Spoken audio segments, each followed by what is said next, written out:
Bien, hola, ¿qué tal? ¿Cómo están? Bienvenidos nuevamente a estas clases de análisis de circuitos gracias a la Universidad Católica de San Pablo. El día de hoy vamos a ver acerca de los sistemas monofásicos y polifásicos. Veamos. ¿Qué es un sistema monofásico? Los sistemas monofásicos son aquellos que están diseñados simplemente para proporcionar un solo voltaje senoidal por cada rotación de una flecha. Un ejemplo podrían ser los generadores de corriente alterna, como que tenemos aquí, por ejemplo, en este gráfico. Y la mayoría de estos generadores son esos generadores de emergencia gasolineros, como el que estaba mostrando. Estos de aquí se les consideran como monofásicos. Además, la distribución monofásica de electricidad se suele usar cuando las cargas son principalmente de iluminación y de calefacción, y para pequeños motores eléctricos, como por ejemplo para este taladro o este pulidor. Algo importante que debemos saber acerca de los sistemas monofásicos, de que si nosotros suministramos una señal monofásica conectada a un motor eléctrico de corriente alterna, hay un problema. Aquí no se va a producir un campo magnético giratorio, por lo que los motores monofásicos van a tener que necesitar un circuito adicional de arranque. Y generalmente este circuito de arranque está diseñado a través de condensadores para que puedan dar este giro y puedan funcionar. Los sistemas polifásicos son los más utilizados hoy en día. Se caracterizan porque tienen 3 a 4 hilos, 3 fases más el neutro. Con ellos se puede tener hasta 2 tensiones diferentes. Además, si nosotros medimos las tensiones que existen en cualquiera de las fases con el neutro, vamos a obtener una tensión de 230 voltios, y si es que medimos la tensión en cualquiera de las fases, nos va a dar una tensión de 400 voltios.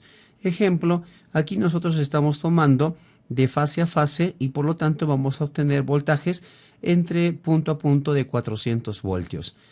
Aquí también tenemos una carga conectada en triángulo que también está siendo conectada entre fase y fase, y de la misma manera podemos obtener una tensión de 400 voltios. En este caso también una conexión en forma de estrella, tensión, una carga en estrella, también está conectada de la misma forma anterior. Aquí en este caso, fíjense bien, los receptores monofásicos entre fase y neutro, tenemos entre fase y neutro, vamos a coger simplemente una tensión de 230 voltios. Entonces, esa es la característica que nosotros tenemos en un sistema polifásico, ¿no? Que podemos extraer hasta 2 tensiones diferentes. De pronto también tenemos algunos motores bifásicos, atención, y podemos también extraer entre fase y fase, fíjense de esta manera, tensiones de 400 voltios. ¿Cómo se genera esta tensión trifásica de un sistema? Bueno, para empezar, si nosotros colocamos simplemente una espira por aquí y lo hacemos rotar a través de esta flechita a esta espira, a través de un mecanismo, podría ser mecánico, una caída de agua, por ejemplo, para mover una turbina, entonces automáticamente vamos a conseguir una corriente monofásica. Esto debido a que estos dos imanes van a generar un campo magnético y van a inducir un campo eléctrico a esta espira. Por lo tanto, va a producir el flujo de corriente eléctrica. Para obtener nosotros un sistema trifásico, lo que tenemos que hacer es girar aquí 3 espiras. Ahí tenemos 2 y 3 espiras en torno a este mismo eje, en donde el campo eléctrico actúa, y vamos a obtener entonces 3 corrientes, en este caso, o mejor dicho, 3 señales, ¿no? El inconveniente es que, como vemos, en una espira vamos a tener que tener aquí 2 escobillas colectoras, le llamamos así, para poder extraer la corriente eléctrica. Si ustedes se dan cuenta, si tenemos 3 espiras, tendríamos que tener entonces un total de 6 escobillas. Y así sucesivamente, ¿no? O sea, se nos va a complicar un poco el problema en estar colocando una gran cantidad de escobillas. Por ello que a continuación vamos a ver en la siguiente diapositiva cómo podemos superar este inconveniente. Por otro lado, estas espiras se encuentran distribuidas equitativamente sobre este núcleo cilíndrico de chapa de hierro, separadas cada 120 grados una de la otra. Vamos a ver también un gráfico más adelante cómo es que se separan estas espiras, estos 120 grados. Bien, vamos ahora a hablar entonces referente a estas corrientes o estas señales, cómo es que se induce o cómo induce el campo magnético a cada una de estas espiras para producir una fuerza electromotriz que está representado por V. Atención, del mismo valor dice RMS y la misma frecuencia. Y también vamos a ver cómo están separadas los 120 grados. Aquí tenemos esta primera señal inducida, ¿ok? Que de pronto se va a encontrar en fase, ¿listo? La señal B sufino inducida con una amplitud E máxima, con una función seno obviamente. Y tenemos ahora de la otra espira, llamémoslas así, B sub 2, que aparece gracias al campo magnético por la inducción. Entonces, y esta espira va a estar desfasada en 120 grados. Es decir, se encuentra atrasada en comparación a la primera o al primer giro de la primera espira. De manera similar, podemos tener de la tercera espira este voltaje inducido, que también va a estar desfasado a 120 grados, cuya ecuación está por aquí, y se encuentra retardado en total 240 grados. O también podríamos decir de que esta espirita, si nos vamos por este ladito, atención, se encontraría adelantada en comparación de la primera en 120 grados, cuya ecuación quedaría representada de esta manera. Entonces, por lo general es conveniente ver una señal, digamos, principal en la que podemos fijarnos quién se encuentra atrasada y quién se encuentra adelantada de la siguiente manera. Entonces aquí tenemos, si ustedes se fijan, una señal trifásica y en cualquiera de los momentos que veamos o de los instantes que ven por acá, pueden observar que el voltaje se mantiene casi, digamos, entre comillas, constante, es decir, la potencia que vamos a obtener aquí no va a decaer en comparación de una señal monofásica, ¿no? Si tuviéramos una señal monofásica, simplemente se va a ver las caídas de las potencias en cada momento. Aquí, por ejemplo, vamos a representar ahora esta señal trifásica o este sistema trifásico a través de fasores. Por ejemplo, el primer voltaje inducido B sub 1 está representado por este fasor, cuya fase obviamente es 0, no se encuentra desfasada, mientras que esta otra señal de pronto se va a encontrar desfasada, como dijimos, en 120 grados. Aquí está clarito, ¿verdad? Veía, por ejemplo, si nosotros nos fijamos en estos conductores que habíamos colocado inicialmente dentro del campo magnético, ahí está, por ejemplo, B sub 1, B sub 2, desfasado 120 grados, y la otra, atención, de esta otra señal de color rojo, la tenemos aquí con su fasor. Podríamos decir que se encontraría más atrasada, atención, en 240 grados, como lo habíamos indicado anteriormente. Pero también podríamos decir que se encuentra adelantada en comparación a B sub 1, ¿no? Fíjense, está adelantada en comparación a B sub 1 en cuanto en 120 grados. De esta manera, a través de estos fasores vamos a sacar una ecuación bastante importantísima. Fíjense, recordemos que un fasor se parece a un vector, pero no es igual. Cuidado, porque mientras que un vector, si bien es cierto, tiene módulo, dirección y sentido, pero no varía en el tiempo, a lo que un fasor sí. Entonces, tener mucho cuidado con la definición de un fasor y la definición de un vector. Pero cumplen prácticamente, digamos, las mismas propiedades que un vector. Por ejemplo, aquí traigo este fasor B sub 1. Sin cambiar el módulo, dirección y sentido, mantenemos el fasor B sub 3 y de manera similar el fasor B sub 2. Date cuenta que los tres están formando un triángulo y si los consideraríamos como vectores, atención, en este momento estáticos, tú sabes que acá la resultante, ¿cuánto sería? 0, ¿verdad? Entonces, En este triángulo de las tensiones de fase, que lo vamos a llamar de esta manera, la suma de estas tensiones de fase va a ser igual a ¿cuánto? A cero. Esta es una de las características principales de un sistema trifásico. Entonces no podemos olvidarnos de esta definición fundamental que salió gracias a este esquema de los fasores. Hablemos ahora acerca de la generación de un sistema de corriente alterna trifásica. Habíamos hablado que, por ejemplo, habíamos tenido una espira donde hicimos girar un imán, mejor dicho, hemos colocado los dos polos de un imán y este imán inducía un campo magnético para producir un campo eléctrico y de esa manera producíamos la corriente eléctrica. Entonces, había un inconveniente de las escobillas que les había explicado, las escobillas colectoras, que en este caso, fíjense, si tuviéramos aquí una espira, tendríamos dos escobillas colectoras, en la otra espira, dos escobillas colectoras, en la otra espilla, dos escobillas colectoras. En total tendrían que haber las 6 escobillas colectoras que les dije, ¿no? Y un poco bien complicado coger todas estas escobillas para cuando se hace el giro, ¿no? De estas espiras rectangulares que habíamos puesto. Para mejorar esto, en los alternadores modernos de hoy en día se han situado 3 bobinas en el estator. Esta parte de aquí la llamamos el estator. Aquí se encuentran las 3 bobinas. Y en vez de hacer girar estas bobinas, atención, estas bobinas, lo que vamos a hacer es girar este electroimán que tenemos en esta parte interior. Es decir, este electroimán que va a reemplazar, en pocas palabras, a los polos de dos imanes, que usted mismo sabe que a través de la inducción de corriente continua podemos producir un electroimán, ¿verdad? Por el conductor, o sea, cuando conduce la corriente eléctrica a través de un conductor, se produce, atención, un electroimán. Entonces, hacemos girar este electroimán y este electroimán va a inducir a estas bobinas que estamos viendo para producir esta corriente eléctrica.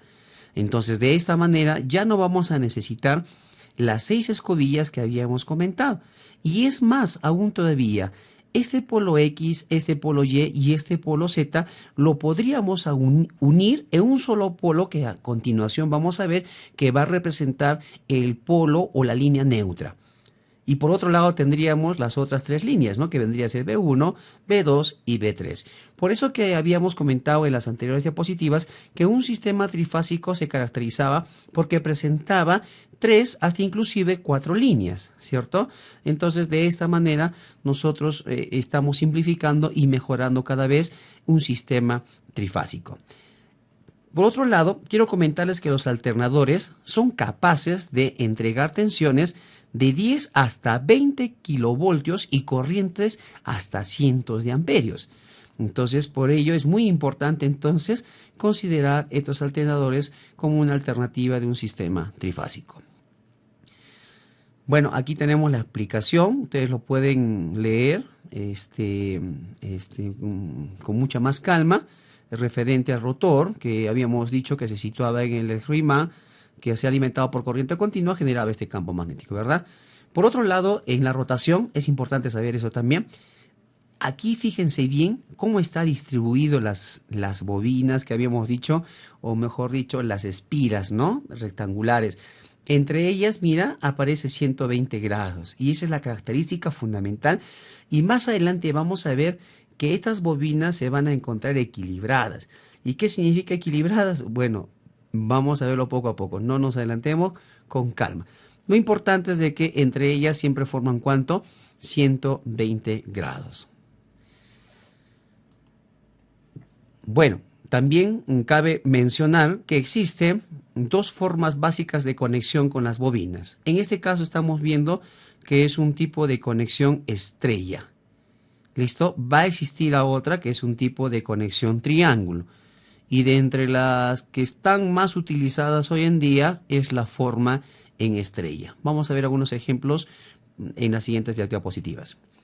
Aquí, por ejemplo, tengo una conexión de alternador del tipo estrella.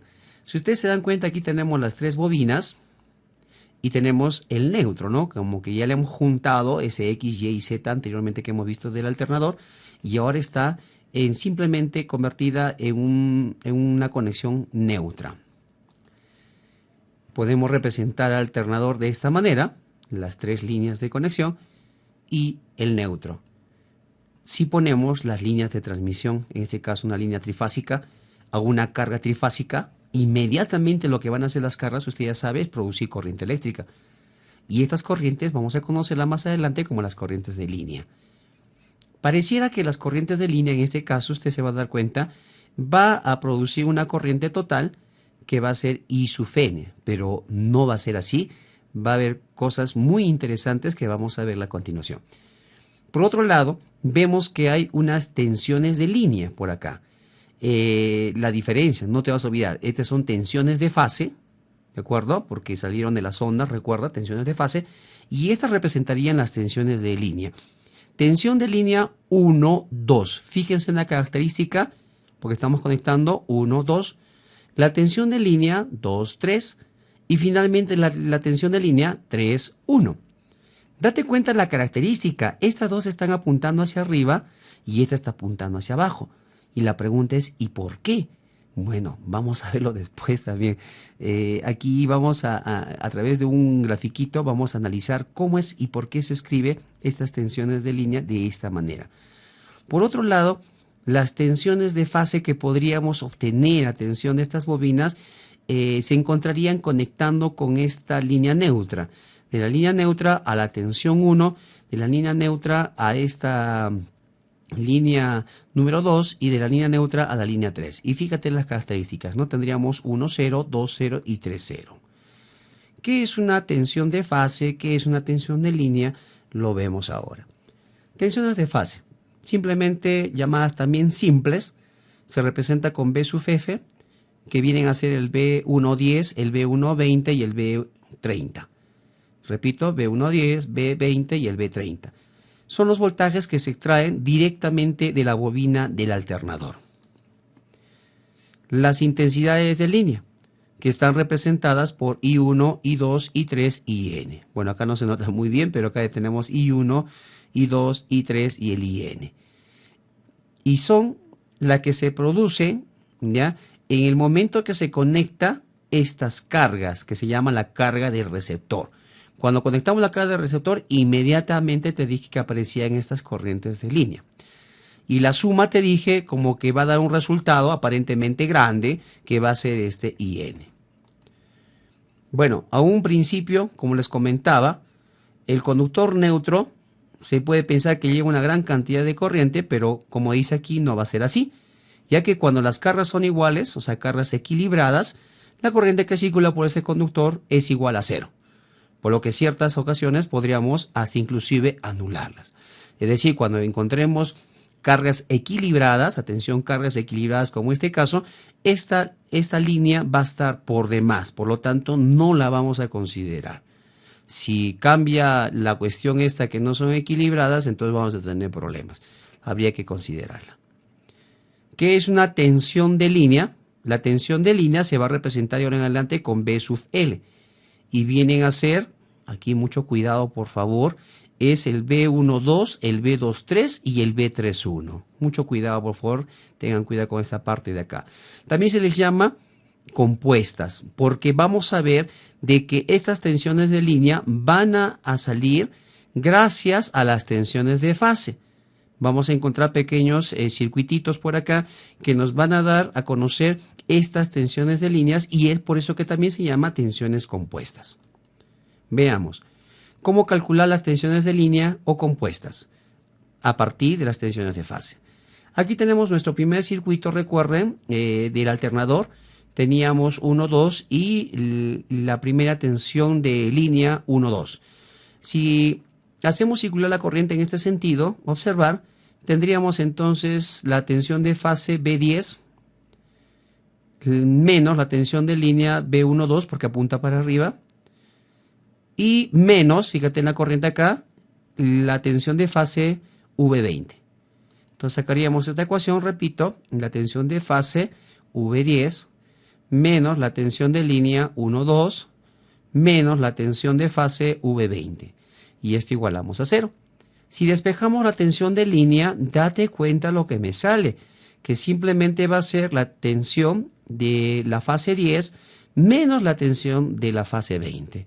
Ahora me entenderás por qué se llaman tensiones de línea o compuestas, porque esa tensión de línea está compuesta por dos tensiones de fase. En este caso están restándose. Y gracias a esta ecuación vamos a dibujar en breves momentos y ver cómo es que sale esa tensión de línea apuntando hacia abajo, ¿ok? Muy bien, vamos ahora a la siguiente ecuación. De manera similar, tú me vas a ayudar, mucha atención. ¿Qué diríamos por acá? Claro, tensión V20 de fase, claro, menos tensión de ¿qué? De línea, ¿verdad? Tensión de línea, V23. Ahora, menos, claro, la tensión de fase 3,0. Y lo colocamos por acá. Y despejamos la tensión de línea 2,3, que nos va a salir entonces la tensión de fase 20 menos la tensión de fase 30. Y finalmente, cogemos de la línea 1 a la línea 3. Aquí está la característica, fíjate bien, ¿no? Mientras estos apuntan para arriba, este apunta para abajo. Igual, hacemos esto. Tensión de fase 10 más, sería en este caso, tensión de línea 3,1 y menos tensión de fase V30. Despejando la tensión de línea nos va a quedar que va a ser la tensión de fase 30 menos la tensión de fase 10. Listo.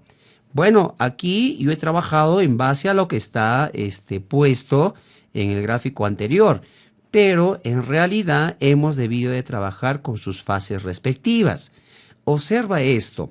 Cuando hicimos el diagrama fasorial de las ondas senoidales que hemos encontrado que estaban adelantadas y atrasadas en las anteriores diapositivas, habíamos encontrado una tensión de fase V10, una tensión de fase V20 y una tensión de fase V30, recuérdalo, ¿ya? Entonces, y también había mucho que estaban desfasadas a 120 grados, ¿verdad? Ok, la tensión de línea es este fasor que viene de esta manera. Fíjense bien, o sea, prácticamente viene a ser una resultante de estos dos fasores que tenemos por acá. ¿Y cómo lo voy a encontrar? Fíjate bien, lo colocamos desde la primera fase que hemos tenido, la tensión de fase 1, y le restaríamos la tensión de fase 2. Por eso es que nos sale entonces una tensión de línea 1, 2. Si recuerdas tú, la siguiente que venía retrasada, hablemos así, era esta otra tensión de fase con respecto a la tensión de fase 20. Es decir, el vector tendría que apuntar hacia abajo, ¿verdad? Por eso es que ahora tenemos entonces esta tensión de línea 2, 3. ¿Por qué 2, 3? Porque la flechita apunta en la tensión de fase 2, mira, y está en la parte de arriba, que tendría que ser con la tensión de fase 3. Y ahora, por lógica, mucha atención, ¿cómo es esto, no? Si esta está atrasada, ¿cómo haríamos en este caso? Fíjense bien. Nuestro vector tendría que apuntar ¿hacia dónde? ¿Hacia arriba o hacia abajo? Recordemos que, si bien es cierto para este vector de color verde, estas están atrasadas, pero también podría entenderla de que esta V30 tensión de fase está adelantada. Recuerden esto que habíamos hablado, que podríamos decir que estaba retrasada, pero también podríamos decir que está adelantada. Si está adelantada en comparación a esta, por eso es que la tensión de línea va de esta manera. Ahora ya me entenderás por qué colocamos tensión de V31, ¿verdad? Listo, entonces, y esa es la representación que tenemos ya en el circuito. Entonces, algo interesante que también yo puedo sacar de este conjunto de vectores, fíjense bien. ¿Recuerdan que las tensiones de fase cuánto sumaban? 0, ¿verdad? Entonces, fíjate bien en las tensiones de línea. ¿Cuánto también van a sumar? 0. ¿Ya ven? Entonces, todo sale gracias a los fasores y las cosas increíbles que se presentan en las diferentes conexiones que hay aquí con respecto a las tensiones, ¿no? De una conexión trifásica. Entonces, no te olvides, las tensiones de fase, ¿cuánto van a sumar? 0. Las tensiones de línea, ¿cuánto suman también? 0. ¿Listo? Pasamos a lo siguiente ahora. Vamos a ver en esta diapositiva cuál es la relación que hay ahora entre la tensión de fase y una tensión de línea. Esto es muy importante porque esto nos va a ayudar a resolver los problemas, porque este es el punto de partida para poder sacar algunas ecuaciones, tanto para las potencias, para las corrientes y todo lo demás. ¿Ok? Empezamos el análisis. Mucha atención. Lo que yo voy a hacer simplemente es mover esta tensión de línea hacia esta parte, fíjense bien, para luego llevar esta tensión de fase hacia acá.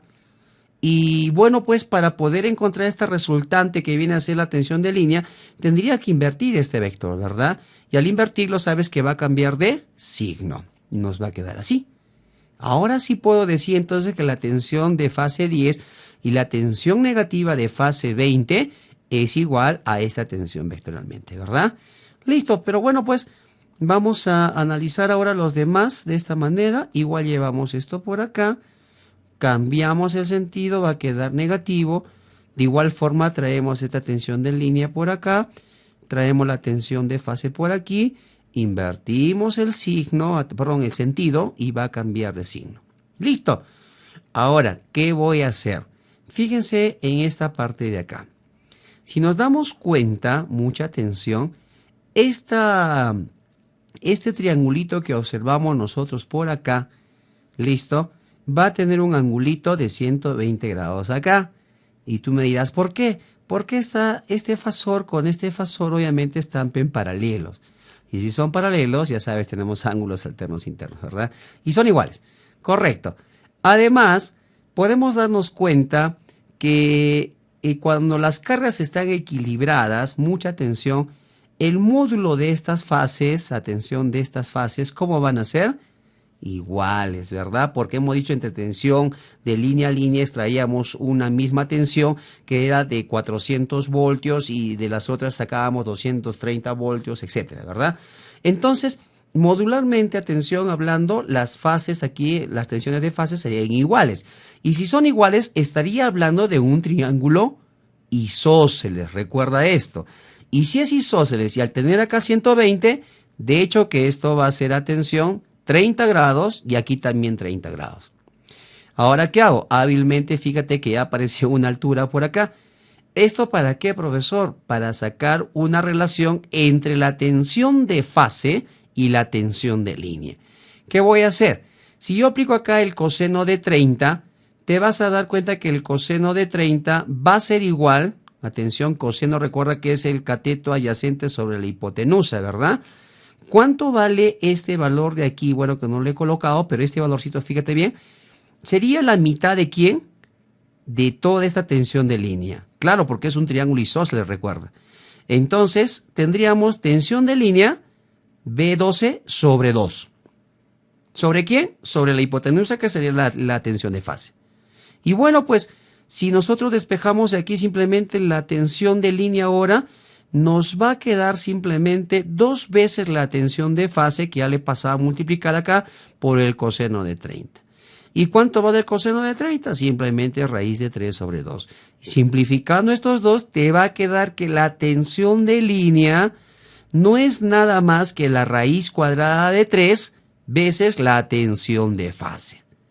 Entonces, como estamos diciendo que todos estos módulos aquí, atención, son iguales, saco una ecuación general indicando que cualquier tensión de línea, sea la 1, la 2 o la 3, siempre va a ser raíz cuadrada de 3 veces una tensión de fase.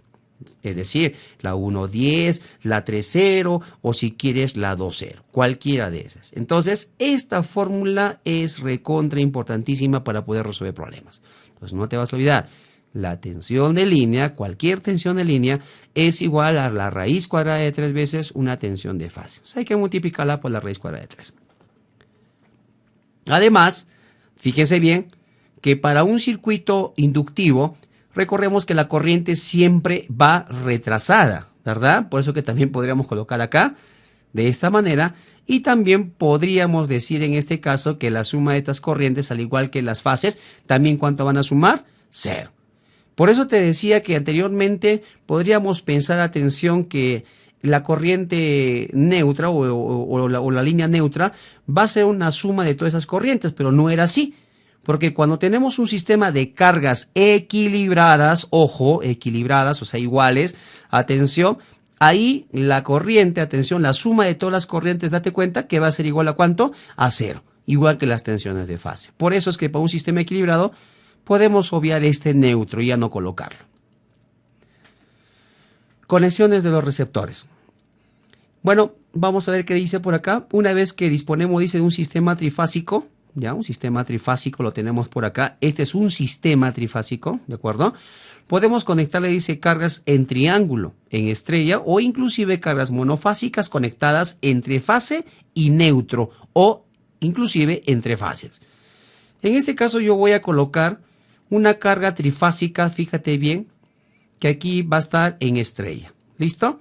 Estamos conectando, mucha atención, fíjense bien, al conectarlo estamos sacando la línea 1, la línea 2 y la línea 3. Y vamos a conectarle aquí a común, ¿verdad? Que va a ser, en este caso, el conductor neutro. Pero tú sabes que se puede obviar esto si las cargas están equilibradas, ¿verdad? Bueno, más adelante vamos a ver que ya no vamos a trabajar con esto de aquí, simplemente trabajamos con las impedancias, que serían las cargas equilibradas. Bueno, dice, en la mayoría de los casos trataremos de las cargas trifásicas equilibradas, ejemplo, mira, ¿ves? Como por ejemplo, motores trifásicos, hornos trifásicos, etcétera. O sea, es decir, que ya los diseñadores que han hecho un motor trifásico, han hecho un horno trifásico, los han diseñado con estas cargas equilibradas para poder obviar esta conexión cuarta que podemos hablar en este caso. Por otro lado, las cargas monofásicas las constituyen, dice, las lámparas y todo tipo de receptores monofásicos. Para este caso conviene repartir por igual las cargas monofásicas entre cada una de las fases. Caso contrario, el sistema estaría desequilibrado, produciéndose diferentes corrientes por cada fase que desestabilizarían notablemente, dice el sistema. O sea, no nos conviene que tengamos aquí cargas desequilibradas. Entonces ya sabes cómo trabajar. ¿Ok? Bueno, aquí por otro lado, recalcamos, mira, tenemos las tensiones de línea, tenemos las tensiones de fase, que de pronto si quieres lo puedes conectar, y las corrientes que van a producirse gracias a las cargas que están conectadas a estas líneas trifásicas. La conexión en los receptores. Ya habíamos hablado que si el sistema está equilibrado, entonces se va a cumplir que todas las impedancias, ¿cómo van a ser? Iguales. Es decir, puedo obtener una sola impedancia, ¿ok? Con su respectiva fase. Y si aplicamos la ley de Ohm en las cargas, ¿qué voy a obtener? Recuerda que la corriente es el voltaje sobre la impedancia. En este caso va a ser la tensión de fase o voltaje de fase entre la impedancia. También tenemos la corriente 2 igual, la tensión de fase 20 entre la impedancia 2 y la corriente 3, la tensión de fase 30 entre la impedancia 3. Pero también recuerden ustedes que modularmente hablemos así, o el valor de la tensión de fase 10, valor de la tensión de fase 20, el valor de la tensión de fase 30, como eran iguales. Y si es que estos son iguales, sorpresa, vamos a encontrarnos, atención, que las corrientes, ¿cómo van a ser? Iguales, ¿ves? Hasta inclusive con la corriente de línea. ¿Listo? Por otro lado, atención, no nos olvidemos que las tensiones siempre están desfasadas, ¿cuánto? 120 grados. Y las corrientes también lo estarán. ¿Con cuánto? Con 120 grados. Y un ángulo phi respecto a cada una de sus tensiones. Para poder encontrar la potencia ahora de un sistema trifásico gracias a una conexión de los receptores, no olvidemos de que esto ya es igual a la tensión de fase 20, igual a la tensión de fase 30, y también las corrientes son iguales. Y como hemos dicho que tanto las corrientes y también las fases tienen el mismo ángulo de tensión, obviamente que cada una de estas partes son iguales. Conclusión, podríamos decir lo siguiente, que la potencia va a ser 3 veces una tensión de fase, ¿de acuerdo?, por la corriente de línea, que hemos dicho, atención por acá, multiplicador con el coseno de phi. Pero recordemos, no te vas a olvidar, que una tensión de línea era raíz cuadrada de 3 veces una tensión de fase. O mejor dicho, la tensión de fase es igual a la tensión de línea sobre la raíz cuadrada de 3. Si yo reemplazo esto aquí, atención, mira lo que me queda. Simplemente va a quedar, si yo racionalizo esto, sería raíz de 3 sobre 3, tensión de línea, y los 3 se van a ir, y te va a quedar que la potencia, mira, es igual a la raíz cuadrada de 3 de una tensión de línea, ya no va a ser de fase, por la corriente de línea y por el coseno de phi. ¿Ok? Entonces, ¿y en qué se va a medir, en qué se va a medir esta potencia? En watts, no te olvides, ¿ya? Esta es una potencia activa que lo vamos a medir ¿en qué? En watts. De la misma manera yo puedo encontrar una potencia reactiva. La potencia reactiva no te has olvidado que se representa con la letra Q. Puede haber una potencia reactiva inductiva o una potencia reactiva, ¿cuál de la otra? Capacitiva, ¿verdad? Bueno, la potencia reactiva en sí también va a ser lo mismo, fíjate bien, muy parecida, raíz cuadrada de 3 por el voltaje de línea por la intensidad de línea, pero por el seno de phi. Recuerda que eso ya lo vimos también en las anteriores clases, ¿ok? La diferencia que hay de esto con esto, atención que acá se mide en volts amperes, no lo vamos a medir en watts, cuidado. Y también podemos encontrar la potencia aparente. ¿Para qué llamo la potencia aparente, recuerdas? Para hallar el factor de potencia. ¿Listo? Ok, ya que es igual a la raíz cuadrada de 3, voltaje de línea por la corriente de línea. Y también se mide en ¿qué? En volts amperes. En este caso puede ser volts amperes reactivos, ¿de acuerdo? Tanto inductivo o capacitivo. Entonces, estas son las ecuaciones que vamos a utilizar para poder trabajar nuestros problemitas que a continuación lo vamos a presentar. Ejemplo número 1. Dice, se conecta en estrella 3 bobinas iguales a una red trifásica con una tensión de línea de 220 voltios a 60 Hz. Cada una de las bobinas posee, dice, 10 ohmios de resistencia óhmica y 30 ohmios de reactancia inductiva. Vamos analizando, mira. Dice, se conecta en estrella, esta es la conexión en estrella, fíjate que ya no estoy conectando el neutro porque dice que son bobinas iguales. Entonces, si son bobinas iguales a tensión, podríamos entonces entender de que estamos con una carga equilibrada, ¿verdad? Con una tensión, dice, de línea de 220 voltios, ahí está, a 60 Hz.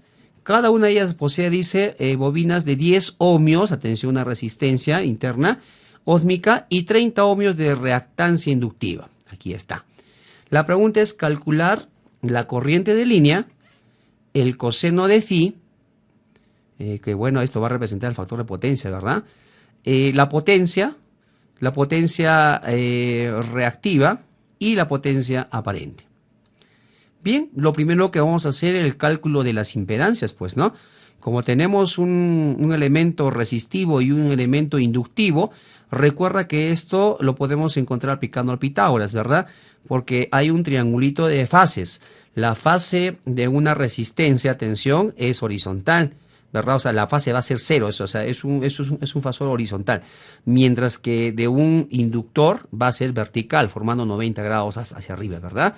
Entonces, para encontrar la resultante de estos dos fasores, aplicamos Pitágoras. Y aquí está. Entonces, al aplicar Pitágoras, encontramos la impedancia resultante, que no vendría a ser nada más que 31.6 ohmios. Y de hecho que este fasor tiene obviamente una fase, pues, ¿no? ¿Y cómo encontramos esa fase? Aplicando el arco tangente del valor inductivo, recuerda, entre la resistencia, ¿no? El arco tangente en este caso. Si reemplazamos entonces el arco tangente de ¿cuánto? De 30 sobre 10, te va a salir una fase de 71.6 grados. Entonces, ahora sí, como todas las impedancias están sometidas a la tensión de fase, ¿listo? Fíjense, estamos en unas tensiones de fase. Recordemos la formulita que la tensión de fase era igual a la tensión de línea sobre la raíz cuadrada de 3. ¿Cuánto vale mi tensión de línea? Atención, 220 voltios. Sobre raíz de 3, entonces quiere decir que mi tensión de fase, ¿cuánto ha sido? 127.02 voltios. Por otro lado, si quiero encontrar la corriente, aquí va mi pregunta. Si yo quiero la corriente, atención, esta quedará establecido por cada una de ellas y por la línea. ¿Ok? Y simplemente, obviamente, como todas son iguales, podría encontrar solamente una corriente de línea general, que va a ser la tensión de fase entre la impedancia. ¿Cierto? ¿Y cuánto vale mi tensión de fase? 127.02. ¿Cuánto vale mi impedancia? 31.6 ohmios. Reemplazando voy a tener una corriente de línea de 4.02 amperios. Entonces ya he encontrado mi primera pregunta. Ahora, aplicando las formulitas de potencia, atención, tanto la potencia activa, la potencia reactiva y la potencia aparente, recordemos las formulitas, todos están multiplicados por la raíz de 3. La potencia activa, aquí tenemos raíz cuadrada de 3, por el voltaje de línea, que es 220, la corriente de línea 4.02 que hemos encontrado, y el coseno de ¿cuánto? De 71.6, que era el phi. Multiplicando esto te va a salir 483.52 watts. No te olvides que la potencia activa se mide en watts. Por otro lado, la potencia reactiva va a ser la raíz cuadrada de 3, voltaje de línea, corriente de línea por el seno del ángulo phi, que sería en este caso raíz de 3, voltaje de línea 220, la corriente de línea 4.02, el seno del ángulo nuevamente 71.6 y nos va a salir 1453.5 volts amperes. ¿Pero qué cosa? Inductivo, ¿ya? Volts amperes inductivo, ¿sí? ¿Ya? Así de esta manera. Y la potencia aparente, recordemos que es raíz cuadrada de 3, voltaje de línea, corriente de línea. Multiplicamos los tres valores y me sale 1531.83 volts amperes. Y el factor de potencia. El factor de potencia, recuerda, no era nada más que la relación que había entre la potencia activa y la potencia aparente. Y de ahí me salía el coseno de phi, recuérdalo. ¿Cuánto va a ser mi factor de potencia? 0.32. ¿Ok? Aquí tenemos entonces todas las respuestas a que hace mención este problema, y de esta manera hemos encontrado cuál es la corriente de línea y sus respectivas potencias para una conexión trifásica en estrella. Ahora veamos un ejemplo más referente a un motor trifásico. Nos dice, un motor trifásico posee sus bobinas conectadas en estrella, como ya lo habíamos comentado anteriormente. Determina, dice, la corriente eléctrica, o sea, calcular la corriente eléctrica, obviamente la corriente eléctrica que absorbe de la línea. Aquí tenemos esta corriente eléctrica. Si al conectarlo a una red con una tensión de línea de 400 voltios, o sea, entre línea y línea hay 400 voltios, dice que desarrolla una potencia de 10 kilowatts. O sea, tenemos una potencia de 10 kilowatts con un factor de potencia ya corregida de 0.8. Asimismo, hay la potencia reactiva y aparente del motor. Bueno, aquí un pequeño comentario. Como ya sabemos que los motores tienen cargas equilibradas, porque me dice que poseen sus bobinas conectadas en estrella, ¿cierto? No hace falta entonces conectar el neutro a un punto en común, ¿listo? Para que aparezca la tensión de fase entre el neutro y cualquiera de las fases. Entonces, eso lo vamos a obviar en este ejemplo. Por lo tanto, entonces, ahora vamos a determinar directamente la corriente aplicando la potencia activa. Si aplicamos la potencia activa, tenemos que la potencia activa es igual a la raíz cuadrada de 3 por el voltaje de línea, corriente de línea, coseno de phi. Si despejamos la corriente de línea, nos va a salir que va a ser la potencia activa sobre la raíz cuadrada de 3, voltaje de línea, coseno de phi. Y como tenemos ya toda la información, la potencia dice que es 10 kilowatts, o sea, sería 10.000. La raíz de 3, voltaje de línea 400 volts, ahí está. Y el factor de potencia, que sería en este caso coseno de phi 0.8, que resolviendo nos va a salir una corriente de línea de 18 amperios. Entonces tenemos nuestra primera pregunta. La segunda nos dice hallar cuánto vale la potencia reactiva y cuánto vale la potencia aparente. Para ello tenemos que calcular previamente cuánto vale phi, y eso lo vamos a encontrar del factor de potencia, que era igual a coseno de phi. Como nos dice que es igual a 0.8, despejando phi sería el arco coseno de 0.8, que es igual a 36.9. Con esto ya podemos encontrar entonces las potencias. La potencia entonces reactiva, que sería netamente inductiva, atención, potencia reactiva inductiva, que se mide en volts amperes, sería igual a la raíz cuadrada de 3, voltaje de línea, corriente de línea, pero por el seno de phi, no te olvides esto. Tenemos toda la información, reemplazamos y te va a salir 7.488 punto y algo volts amperes reactivo, netamente inductivo. Y por otro lado, la potencia aparente, que sabes que no va ni con seno ni con coseno, solamente como está acá, nos va a salir 12.471 volts amperes. Mire que los problemas son bastante sencillos entonces para conocer tanto la corriente de línea, los factores de potencia, las potencias tanto reactivas y la potencia aparente. Bueno, eso es todo. Amigos, espero que les haya gustado esta clase muy interesante referente a lo que se llaman los sistemas monofásicos y los sistemas trifásicos.